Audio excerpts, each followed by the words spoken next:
Hello and welcome to today's video. Today I'm gonna share some techniques to be a good problem solver and to win at problem solving 100% of the time. So once we start dealing with the problem, no matter where it is, like it can be at your workplace or at home place or in personal relationships as well.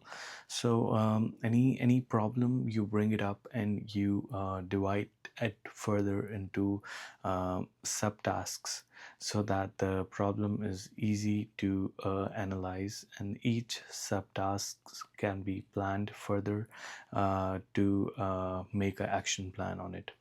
So what I do with any problem solving that I have to do in my day to day is that I manifest it in my head that I already am very close to finding a solution, and I'm almost there. And when I manifest it, I feel that I am almost achieving towards the problem solving. So what happens is it reduces the anxiety and stress we have when we have to deal with problems. So when we are on low stress and we are in a happy mind, it makes us be more creative and imaginative with any problem. So which in this scenario, if I'm solving a problem with a happy mind, I will come up with more creative solutions to the given problem. So manifestation is the first step to success. Where many of us lose or take more time in problem solving is when we keep telling ourselves that there is no solution to the problem. So whenever something big hits us in life, we start feeling failure already, even trying to, even before trying to fix the problem. So when we give the situation or a problem power over ourselves, we can never come up with a good solution. So to start with is like to never gaslight ourselves and tell us that, I messed up the situation. Now we have a big problem and I don't know how to deal with it. And then anxiety and stress takes over. So never tell to yourself, because whatever you speak to yourself, your mind and your inner conscience, it believes what we speak. So it's all about energy and aura that we keep around ourselves. And whatever we keep on telling ourselves, that aura keeps on becoming stronger and stronger. So the first step is never talk negative about the problem, that there will never be a solution. Rather be optimistic that we are capable to find a solution to that problem. And with that confidence, here comes the first step to the problem solving is we identify the problem and go to its root cause. To do a problem solving root cause analysis. So like when we start doing a root cause analysis of any given problem, we that means we have to analyze all the parameters and the boundaries of what steps we took wrong, that we ended up in such a situation. So any given situation is can be our made, or it can be something that our co-workers did wrong, that we have to deal with this situation now, but we have to take charge of it. So the very first step is to analyze it, where we divide every parameter into sub parameters, and we get to find actual problem. So if we are properly able to describe the problem in our own minds, we have already won 50% of the war. That is, we are already halfway there, because describing the problem at your very best is already halfway to the solution. So, because like if you cannot describe the problem to yourself or your coworkers in using the right words, then it's hard to find the solution. So do all your research, find all the parameters in what lead you to the problem, and then we come to our next step. um, each each problem is born with a solution, and each solution needs a proper action plan. So whenever we are stuck in a problem, at first we need also a desire to fix it. We know there is a problem. Many people will ignore it or maybe postpone it and wait for it to get bigger, and which like affects the company or an individual in a bigger level to tend with the problem.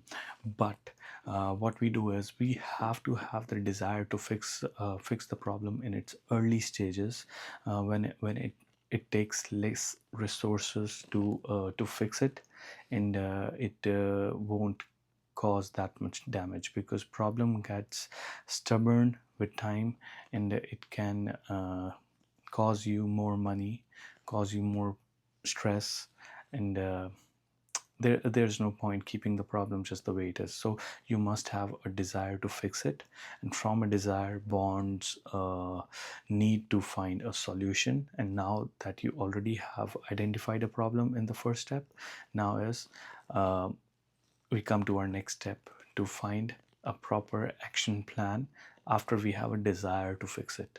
So when we talk about having a proper action plan, we what we do is, like, you remember, we divided our problem in sub-parameters. We identified all the parameters what brought us into the problem in the first place.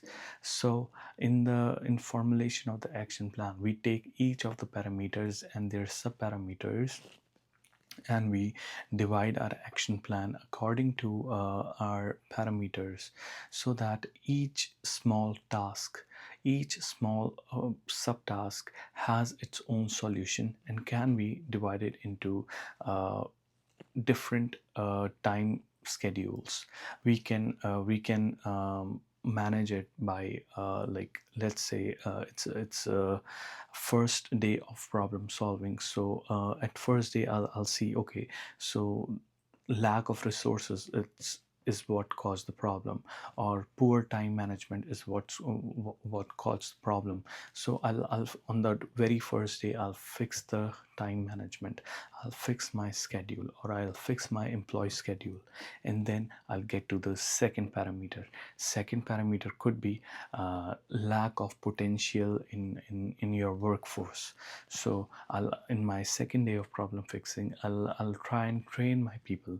I'll try and bring in more programs to educate my employees or the workforce, which can make them more potential to whatever work or task they are doing. So what big corporates do, as an example, what big corporates do is that they'll have at least 2 to 3 solutions of any given problem, and then they will determine all the solutions of the problem, and then they will pick up the top 3 solutions, and from those 3 solutions they will go for the most cost effective and feasible solution that can bring actual value to their company. So I think, why can't we bring that approach in our day to day, that we can imagine, we can be creative, and we can imagine all the possible scenarios in our own mind, and we can go with the most feasible solution, and then we can set a particular time frame, that this is the time frame I give myself to achieve this problem, and to get a solution, and then we jump to the next subsection or subtask of the same problem. Or if the problem is properly eradicated, then we figure out the next problem, how to find a solution to this. Because no matter if it's a corporate or our personal life, everything has a problem. So if we follow this approach, we can easily find solutions of more than half of the problems in a given time. And why I say setting a time frame is important.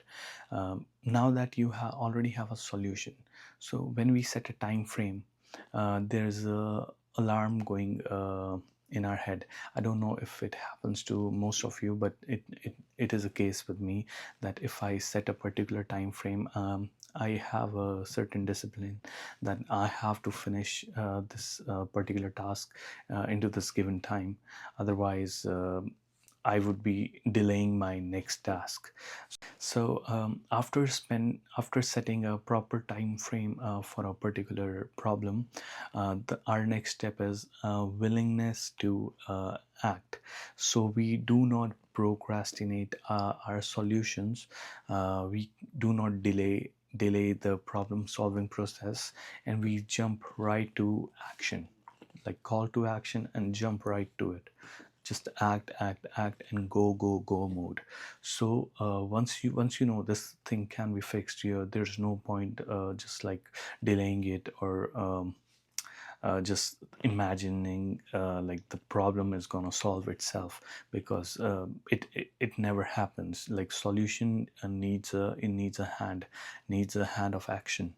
So we just need to be more willing to act. So as I said, even we have a solution and a complete action plan to go and get the results that we need to be mentally more prepared to put in the efforts that it might take more time than we set a time frame to the problem, and that's totally fine. Sometimes projects get delayed, so that so can our personal tasks can too get delayed, or the results that we need can get delayed. But you just extend that time frame and keep working on that given solution. And your solutions might need a little construction of little construction of possibilities. And your possibilities is that with time your solutions would need a little addition or subtraction of thoughts or ideas, and that's totally fine. That's what managers do in their day-to-day operations. If one thing doesn't work out, you keep on adding ideas, and if something's not working out, you subtract it from your action plan. So it's simple and easy. And very lastly, it comes that you celebrate small wins. So no matter how big or small uh, the win is, you celebrate it. You give yourself a small reward that this was the problem and I found a solution for it, let's say within a week. And then you give yourself a little treat that I'm gonna take myself for anything. Like for myself, I like to go on hikes, or get a new pair of shoes. I'm into Jordan, so if I'm able to find a solution of any given problem in my life or in my workplace, so I just reward myself, I treat myself, so that I feel motivated to solve more problems. So you have to do it for yourself, or you might never get better. So you got to think for it. And then also, if you're working in a corporate, you have to still bring the same discipline in yourself, that if you are on a problem solving task and you achieve something, the same way company is going to reward you. If you're going to keep adding value, keep getting solutions for the issues, and keep optimizing their operations, and keep generating them value, so they're gonna reward you with time. They're gonna give you bonuses, they're gonna give you vacation, they're gonna treat you in many other ways. So why can't you do it for yourself? So you win something, you reward yourself for it. So that's ending of the video, and I hope you get some value out of it. It's as I shared my thoughts, what I do in my day to day to solve any problem, whatever I'm dealing with, and that works for me. So I thought, like, if I share it with you guys, it might help you. So thank you, and I'll see you in the next one.